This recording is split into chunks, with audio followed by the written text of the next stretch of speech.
j'espère que vous allez bien. On se retrouve aujourd'hui pour une nouvelle vidéo ASMR avec le fond vert. Je suis dans mon couloir, donc j'ai essayé de le teindre un maximum. J'espère que ça va marcher le rendu. Je sais pas encore ce que je mettrai comme fond. Si je mets un fond de bibliothèque parce que je vais vous lire un livre, je ne sais pas, je n'ai aucune idée. Donc je vais vous lire Emily in Paris. J'ai adoré la série, j'ai adoré le premier livre que j'ai lu, je l'ai terminé, franchement trop bien. Donc du coup je me suis dit pourquoi pas lire le deuxième avec vous. Donc je l'ai commencé il y a pas longtemps, c'est pour ça que je suis encore qu'au début. Mais voilà, franchement il est incroyable, donc on va lire ça ensemble et j'espère que ça va vous plaire. C'est parti, let's go, let's go, je sais pas du tout comment on va rendre cette vidéo parce que c'est vraiment un cadrage approximatif. Si vous voyez comment je suis installée, je peux peut-être essayer de vous montrer. Bref, il y a des livres pour me tenir la table avec le livre. On va se débrouiller et on va gérer. Avant de commencer, je vais quand même vous lire le résumé pour ceux qui connaissent pas, pour juste vous situer. Après ces débuts un peu compliqués des cafés en série, je commence vraiment à adorer ma vie parisienne. Mes collègues chez Savoir m'ont accepté parmi eux et ma boss ne me claque presque plus la porte au nez. Lorsque je flâne dans mon quartier, je m'y sens comme chez moi maintenant. Et c'est encore plus génial depuis que mon ami Mindy a emménagé dans ma minuscule chambre de bonne. Il y a juste un petit hic nommé Gabriel, dont Camille veut me parler de toute urgence. Gabriel lui aurait-il avoué tout ce qui s'est passé entre nous? Oh là là, tout, mais pas ça.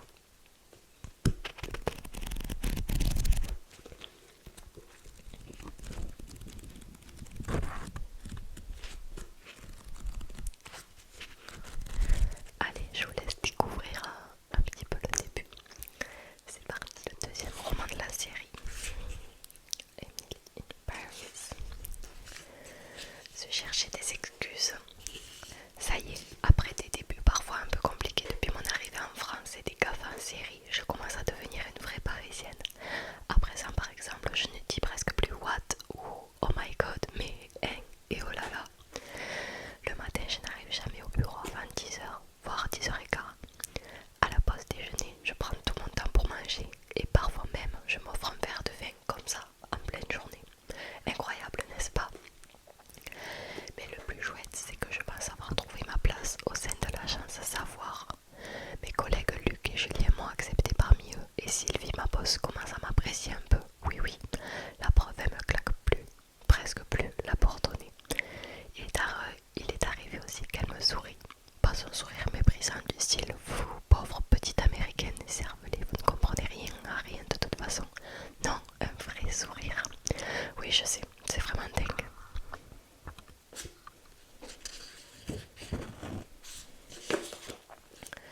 Lorsque je flâne dans mon quartier, je m'y sens comme chez moi maintenant. Et c'est encore plus génial depuis que mon ami Mandy est venu aménager dans ma minuscule chambre de bonne. Quand il y a de la place pour une, il y en a pour deux, même s'il n'y avait pas vraiment la place pour une personne à la base. Ah, j'adore ma vie parisienne. Enfin, il y a juste un petit hic nommé Gabriel. Hier, j'ai passé la nuit avec lui et ça n'avait rien d'une nuit qu'on peut oublier le lendemain au réveil. Non, c'était incroyable, sublime, puissant. Chacune de ses caresses. Non, je dois arrêter de penser à ça. Pourquoi je ne peux pas? Ce matin, alors que je fais mon jogging, je ne pense qu'à ce moment qu'on a partagé. Cette crêpe interdite. Interdite parce que Gabrielle est avec Camille, une fille formidable, et que je refuse d'être celle qu'on nomme la briseuse de couple. Ce personnage horrible de film con et juste de toutes ses forces. Je n'aurais pas dû aller chez lui. Je n'aurais pas dû céder à son premier baiser parce que c'est comme le pain au chocolat. Une fois qu'on y a goûté, on en veut toujours plus. Mais après tout, ce n'est pas vraiment de ma faute. Je croyais que Gabriel quittait définitivement Paris pour la Normandie et que ça signifiait la fin de sa relation avec Camille. Mais en fait, il en reste. Antoine lui a proposé de l'aider à racheter le restaurant dans lequel il travaillait. Celui qui est situé juste en face de chez moi. Enfin, en face de chez nous, puisqu'on habite dans le même immeuble. Et bien sûr, Gabriel a accepté son offre. Bon, c'est vrai, j'ai beau me chercher des excuses, je me sens coupable. Surtout, je voudrais pouvoir me sortir cette nuit inoubliable de la tête. Mais c'est impossible.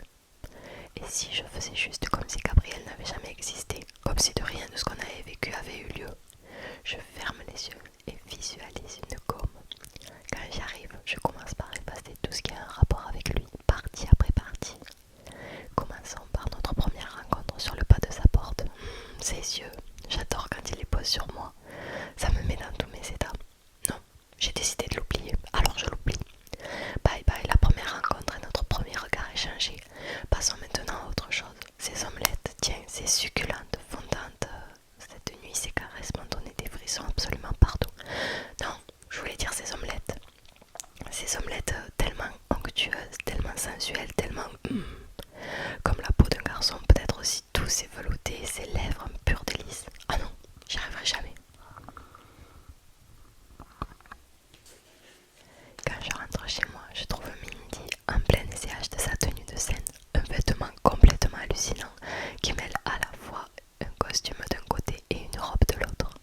Ce soir, elle va chanter pour la première fois dans le cabaret des drag queens et je suis vraiment heureuse d'être là pour la soutenir. Je suis certaine qu'elle va être époustouflante. Waouh, je m'extasie. I love it. Si tu pouvais venir avec du monde au club ce soir, ce serait amazing, me répond-elle. Je dois montrer que je peux faire venir des clients, surtout des clients qui boivent de l'alcool. Beaucoup d'alcool. À cet instant, je reçois un message. Oh non, c'est Camille qui me demande si j'ai vu Gabriel. Bien sûr que je l'ai vu et je n'ai pas fait que ça d'ailleurs. Cependant, tout ce que je lui réponds c'est non. Elle me dit qu'ensuite qu'elle souhaite discuter avec moi après notre réunion qui aura lieu plus tard dans la matinée chez Savoir. Mais pour me dire quoi? Gabriel lui aurait-il avoué ce qui s'était passé? Oh là là, tout, mais pas ça. Mindy remarque mon air catastrophé. Qu'est-ce que tu as? T'as perdu un follower? Non, mais je crois que j'ai perdu une amie, je déplore.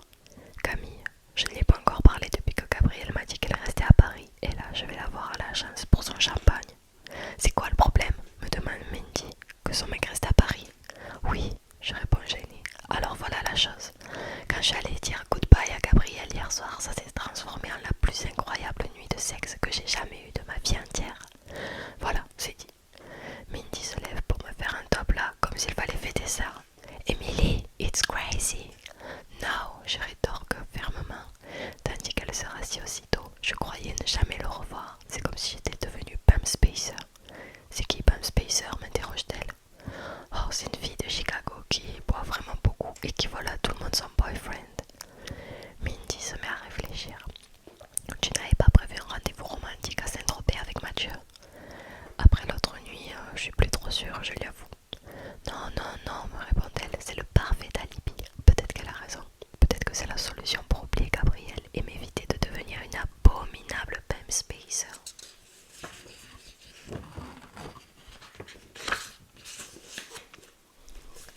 Tout sauf une Pam Spicer. En tout cas, je ne vais pas tarder à le savoir. En chemin pour le bureau, j'aperçois Gabriel qui retire déjà l'ancien nom de son restaurant. Il est si beau. J'observe ses mains et je les imagine en train de se promener sur mon corps. Non, non, je dois arrêter tout de suite et maintenant. Je vais penser à Pam Spacer et cela me calmera directement. Oui, voilà, c'est ça. Tout le monde l'a détesté et moi je n'ai pas envie qu'on me haïsse. En me voyant, Gabriel descend de l'escabeau où il était perché. Comment tu vas appeler ton restaurant? Je lui demande l'air de rien. Antoine va l'appeler chez Lavo. Moi j'étais plutôt partie pour chez Gabriel, sauf si tu as une meilleure idée. Non mais il pourrait pas arrêter de me regarder avec ses sublimes yeux bleus là. Comment je suis censée faire moi dans ces conditions? Qui pourrait résister à ça, hein? Qui? Gabriel, je vais voir Camille chez Savoir aujourd'hui, je l'informe. Qu'est-ce que tu lui as dit? Seulement que grâce à l'investissement d'Antoine, je restais à Paris. Oui, et moi je reste à Paris grâce à un job pour un an. Ensuite je repars à Chicago. Je n'ai jamais voulu perturber les relations de qui que ce soit. Tu n'es pas supposé être à Paris et je ne peux pas faire ça à Camille. Tu n'as rien fait à Camille, réplique-t-il avec son sourire plus craquant d'humeur. Mais à moi tu m'en as fait pas mal. Oh non, pourquoi est-ce qu'il me rappelle de ce quoi? Pourquoi est-ce qu'il me rappelle ça? Cette nuit ce n'était pas simplement du sexe incroyable comme je l'ai dit à Mindy, non, c'était une évidence. Comme si nos deux corps se connaissaient depuis toujours. Et puis après tout, je suis à Paris, j'ai le droit d'être romantique, non? Gabriel continue de sonder mon âme avec ses yeux. Il ne semble pas du tout prêt à renoncer à moi. Pourtant, il le faut, parce que je ne serai pas une Pam Spacer, hors de question. Juste après, Antoine sort du restaurant. Quand il m'invite à un dîner le lendemain, je vois l'occasion parfaite de lâcher mon alibi. Unfortunately, je ne peux pas venir. Je ne peux pas venir. Je serai à Saint-Tropez avec Mathieu Cadeau. Tu es sérieuse? S'étonne Gabriel, avec une drôle de tête. Quel homme chanceux, commente Antoine. Et sur ce, je m'éclipse, le sourire aux lèvres. Je sais que j'ai pris la bonne décision. La nuit dernière doit se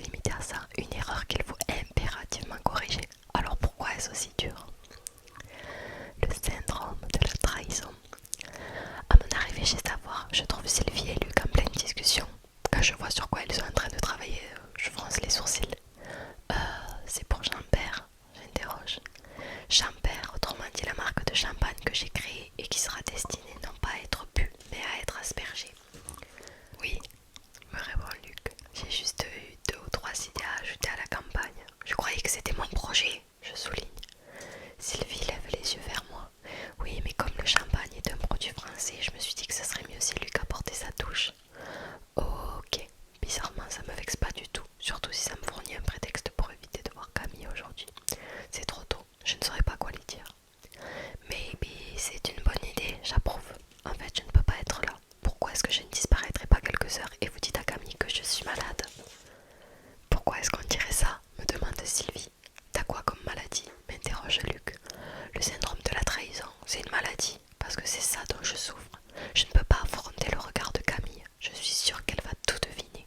Rien qu'en voyant mon air honteux, c'est comme s'il était